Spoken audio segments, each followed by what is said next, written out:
Welcome to the TokenMarket.net podcast. I am your host, Gavin Knight. Thank you for tuning in. Check out our site for digital asset research, a calendar of upcoming events, and many future upcoming releases.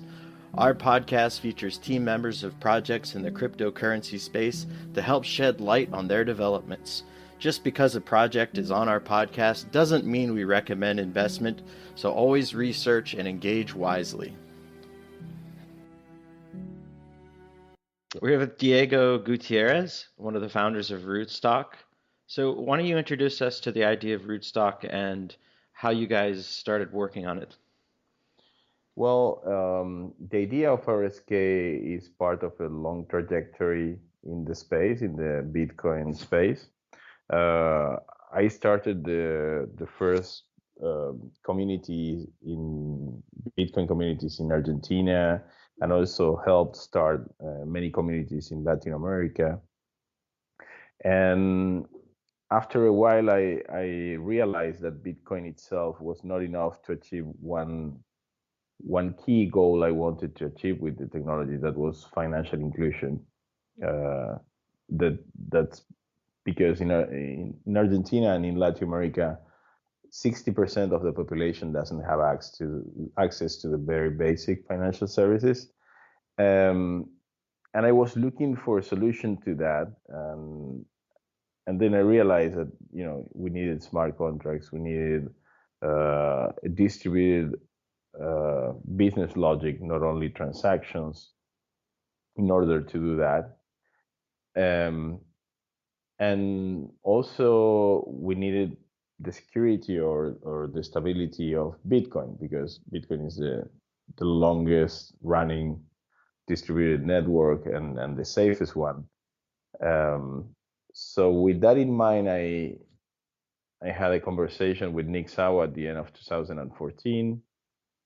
And from that conversation, some concepts arise, and we discuss also Ethereum. In a way, Ethereum was just in its early stages, didn't release the code yet, but at the same time, I felt that Ethereum was putting more focus on creating the technology than on the practical use cases, and that it might take very long to have a stable Ethereum, a stable platform to run, a solution for financial inclusion. So in that discussion, we discussed alternatives with Nick, and I told him, well, I think, we have Sergio in our community in Argentina. He's known as a security advisor for Bitcoin, but also he was the first one to create a Turing complete cryptocurrency back in 2013.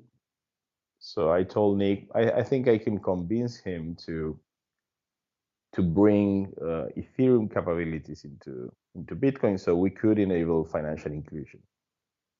And right after that, we met with Sergio in Rio de Janeiro in the Latin American Bitcoin conference. I explained him my ideas about how we could enable financial inclusion with smart contracts and blockchain and distributed ledgers. And he told me, well, what you want to do, these specific smart contracts, would take the same effort to integrate those into Bitcoin than just creating a Turing complete or a general purpose smart contract platform. So why don't we go for the full thing? And then we started to talk for a few months, and after a few months, we decided to join forces, join teams, and that's how RSK was born. So you're obviously using the EVM, Ethereum Virtual Machine. Why did you choose to use this? Have they just developed a really great product, and that was the best solution at the time, or how did you make that decision? Well, we made that decision because we believe in network effect in general. So we thought that on one side, Bitcoin was the biggest network, the one with the strongest hashing power, mining community, and also the one that had broader usage. So that's why the reason why we choose to secure our blockchain using the Bitcoin network. At the same time, we didn't want to go through all the process of creating liquidity for a new speculative token. So we decided also to use Bitcoin as the currency that fuels the RSK economy, and of course that created a lot of synergies with all the industry, with all the Bitcoin companies already building solutions on top of Bitcoin. But when it came to software development, to applications development, we realized that the strongest community was the Ethereum community. So that took us to the decision of, instead of starting a standards war, why not just give the Ethereum development community an alternative to render smart contract solutions secured by the Bitcoin side. So that was the conception behind how we build RSK. We try to build our solution using the best communities and tools and infrastructure available at the moment. So for people that may not understand the two-way peg, basically how are you able to get Bitcoin in and out, and what solution are you using at the moment for your live release in order to secure the chain? Perfect. Well, in order, how it works to transfer value between chains, how you transfer value between two blockchains. Basically, what you do is you establish a lock address on each blockchain, and you have to program a system that will monitor the income of funds to those lock addresses. And whenever you get new funds on one side, what you do is you issue the equivalent, a representation of that value on the secondary blockchain. So it's as simple as having a lock address and a system that will monitor that lock addresses for new occurrences, and create a representation of the locked value on the secondary blockchain.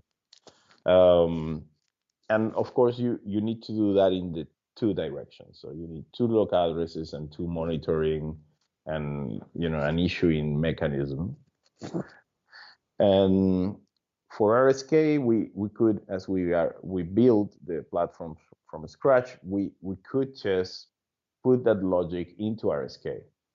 So that's fully automatic. When you send Bitcoins to the lock address, to the RSK lock address on the Bitcoin blockchain, RSK itself, the network, takes care of creating new smart Bitcoins on the RSK side automatically without trusting any third party, just using the hashing power, the consensus protocol, everything that the decentralized RSK network already has.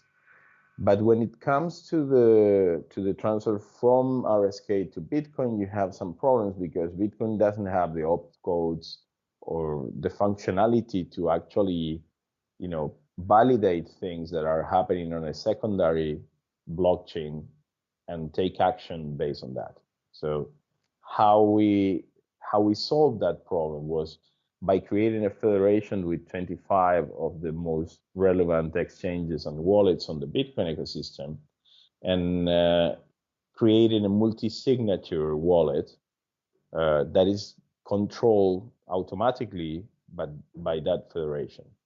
And that's also interesting because it's the first hybrid security model on a distributed consensus network, because until now we had some current cryptocurrencies like BitShares that are based on federations, or we had Bitcoin that was based on a completely decentralized proof of work system. But Rootstock is the first one to integrate both things.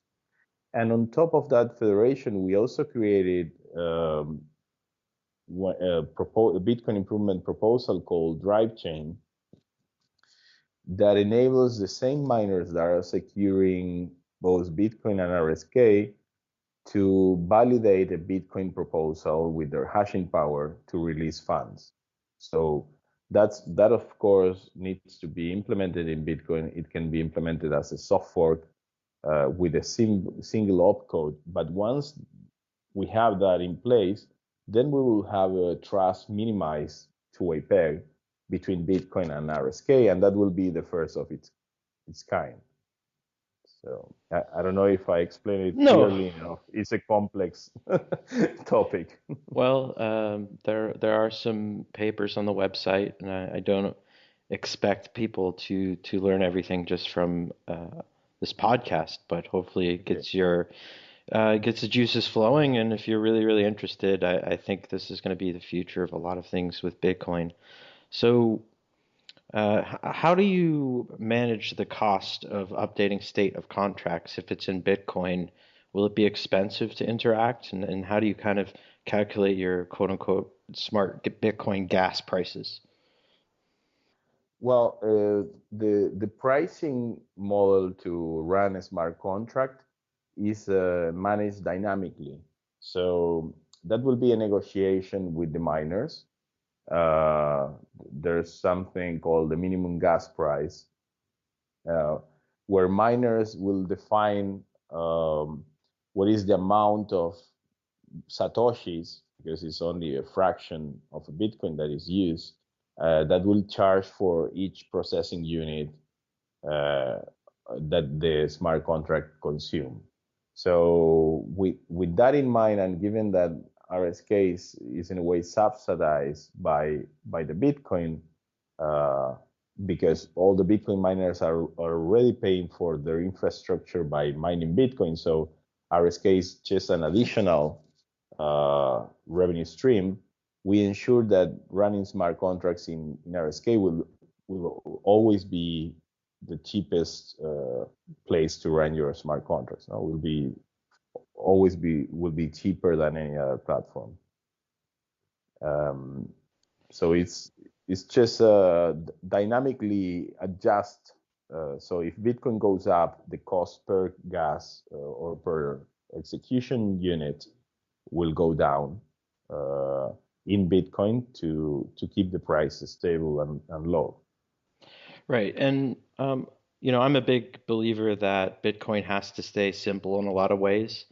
It performs a specific purpose, but Rootstock is going to be this extension where people can kind of have a playground and do more things and hopefully some meaningful things.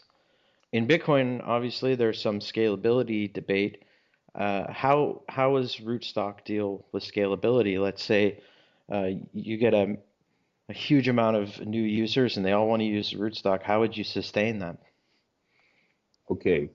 Um, Scalability has multiple aspects. Some of them are economic, some of them are technical. On the technical side, the RSK consensus protocol on one side has income smoothing, so you distribute the income along multiple blocks. So that uh, you know actually um, eliminates the incentives to become a selfish miner, because even if you get one block, you're not getting paid only for that block. You're getting paid residually from previous blocks, and you're contributing to future blocks. So in that way, we reduce the harm done by orphan blocks, like happens in Bitcoin. That also enables us to issue faster, I mean, blocks at a faster pace. So that's why RSK can issue blocks every 10 seconds. So we can cram up to, in our current version, 400 transactions per second, uh, only by doing that. The second part of scalability is also in the case of smart contracts, how the VM processes smart contracts. So in our case, we are implementing in the future a system where the VM would be able to parallelize smart contract processing to use multiple cores. All the VMs out there now are single core, are single thread. So they can only use one core from the computers. And today, even the most common computers, even some smartphones, have already 4 cores. So with that improvement, we can scale up to 400 transactions per second easily. And finally, you have the problem of the blockchain bloat, because in a context where full nodes don't get paid to store the data and to contribute, having a blockchain that grows too fast, if we are talking about a 300 or 400 transactions per second blockchain, you are talking about 1 terabyte per year of increase. So in that context, full nodes that are not getting paid will drop the blockchain, will stop, providing that service. So in RSK, Sergio designed a system called proof of unique blockchain storage that enable us to detect if full nodes are actually storing a full copy of the blockchain, and if they do, they get paid for that. And then the calculations we are doing, will compensate a full node and retribute the full node in such a way that over a period of 2 years, they will recover the investment on the hardware and the operational cost. So in that way, full nodes will grow organically. And I imagine people, setting up a media center that will be a Rootstock full node, and having the media center for free over a period of 2 years. And we are also, in our installer, we are also provide a Bitcoin client. So in that way, we'll make the Bitcoin, we will create incentives to have more Bitcoin and RSK full nodes at the same time. So I would say those 3 elements allowed us to scale and to make scalability sustainable in the long term. So SPV is an important thing, especially for mobile and other devices. And I think you kind of hinted on that, but what kind of support will you have for SPV? And also, what kind of user interfaces do you imagine for people to use so that they don't have to know command line or just the basics? Well, in a blockchain like ours, what you need to keep on a lightweight client is only the world state, and the world state,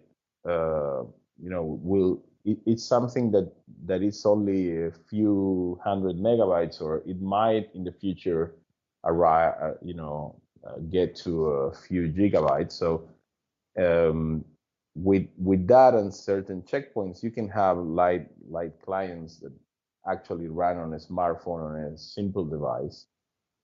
In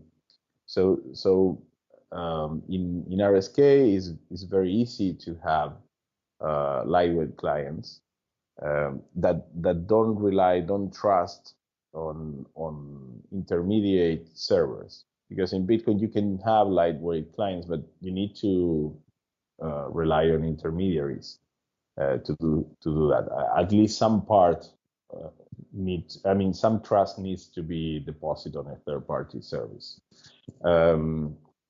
So from that perspective, Rootstock it's fully prepared to support lightweight clients. But there's one particular use case of lightweight clients that indeed is the one we are preparing the platform for. When you talk about financial inclusion, one thing you realize is that you cannot expose the poorest people in the world to the volatility of Bitcoin. So you have to create representations of the local currency on your platform. So you need a crypto USD, you need a crypto peso.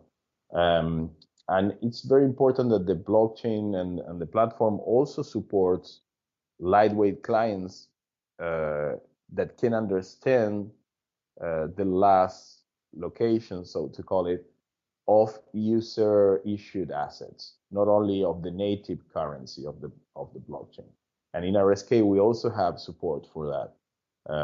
When you use technology like color coins, there's no way to know the last location, the last unspent transaction output of a particular asset without having the full blockchain. So with RSK, we can have a truly decentralized and trustless, ecosystem for financial inclusion with lightweight clients, where people interact with the network directly from their smartphone. Yeah, I know a lot of people want to say Bitcoin is the one and only thing, but local currencies are obviously really important, and it kind of does isolate a lot of people. And I know you mentioned Nick Szabo. I guess he said he was working on something like this a while ago. So I'm curious to see, but how would you peg the value so that it stays stable? Is there any uh, Well, way to do this? well, there are three main ways to do that. One is based on trust, like having a central bank behind it and handling the issuing. And in that line, we are already working with the Central Bank of Argentina and doing some experiments with them on our community. They are, in a position where they are mostly watching, observing our experiments and letting them run until they gain confidence. The second model would be with a financial institution, a registered financial institution that will put uh, collateral in the actual currency for any issued, fiat currency on the blockchain. So we are also working with one, I would say, the biggest bank in Argentina and other banks in Latin America to do trials of that. So they put pesos into a custodial account, and then they issue the same amount of crypto pesos. And the third model that was the one I was chasing for when I started RSK, when I had my talk with Nick and Sergio back in 2014, is a model where you have a fully collateralized crypto peso, where the backing is in cryptocurrency, in the native cryptocurrency, whether it's Bitcoin or smart Bitcoins. And so to explain this in a simple way, what you do is, if you have a volatility, let's say of 100% over a year, then you put twice the amount that you are issuing as collateral. So if you want to issue a million pesos, you put 2 million pesos in Bitcoins, and you have a smart contract that is following the fluctuation of the price. And as long as the collateral is over a certain over location, the contract stays good. But in case the collateral approaches the actual value of the issued currency, of the issued fiat, crypto fiat, then the contract gives the collateral to the owner of the pesos. So in that way, that model is fully collateralized. There's no risk for the owner unless you have a black swan, and of course the collateral goes to zero. No, but in general, if the fluctuations are reasonable, the system can respond in a timely fashion and give back to the owner of the crypto pesos the equivalent of the value in Bitcoins, or in RSK case in crypto, in smart Bitcoins. That's our currency. So that model would enable a real P2P financial system, where even the monetary issuing would be done by peers. Um, that's a, I just I describe a simple version. It has, when you want to implement this third option, you have to solve a lot of things. And we are working on that, but I would say that will take a while, maybe a couple of years until we have the technology and the tools in place to actually do that. So let me just, before we run out of time here, let's take it one extension further. What do you think about if you're able to create let's just say, a functional system with currency, decentralized exchange? Obviously, we've had various issues with exchanges. So is Rootstock, do you think, a potential way to do decentralized exchange with the scalability and also with the time delay? Yes, that's correct. And one thing we have in our plans is also creating bridges or two-way pegs with other blockchains like Litecoin, for example. Um, so once you have transfer value to RSK and you have smart Bitcoins and you have smart Litecoins, then you can have a P2P exchange there that is fully on blockchain. And the interesting thing of that is that if you have this P2P exchange, then you have price discovery on blockchain, because that's another problem when you implement uh, collateralized, a crypto asset collateralized fiat, digital fiat currency, is where you get the pricing of the asset pair, where you get the pricing of the pair of currencies. If it's outside the blockchain, you are relying on an oracle that will get the information from the outside world and put it on the blockchain. But if you start having trading on the blockchain on a P2P exchange, then all the information lives within the blockchain. So you don't have to trust third parties. So a P2P exchange that lives on the Rootstock blockchain, on the RSK blockchain, could enable, native price discovery, and that gives another level of security to that system. Yeah, so obviously part of the reason I'm doing this podcast is because with Token Market, we have a lot of different projects that we come across, and we've seen a lot of Ethereum projects come by, and I'm kind of trying to educate people about Rootstock and how to migrate projects over if they're interested and what the advantages are. So, um, do you guys have a test net now that people can use, and how easy is it to move uh, an Ethereum-based contract over to Rootstock? Well, all the applications that have been built for Ethereum can be ported to RSK without modification, and we work, very hard to keep that compatibility at full, and we will keep doing that because we think that the ecosystem with two independent platforms that have a common programming language is stronger than an ecosystem that only have one platform. So anybody that wants to run their solutions on RSK, they can do it now. We have the testnet, as you were mentioning, already running, and what we do is we give direct access to a node within that network to anybody willing to test the platform, and we listen a lot to the developers. So if developers find a shortcoming, whether it's I don't know, one-off code that is too expensive for their particular use case, we'll listen. We will try to make a native implementation of that if it makes sense, if something that everybody will use.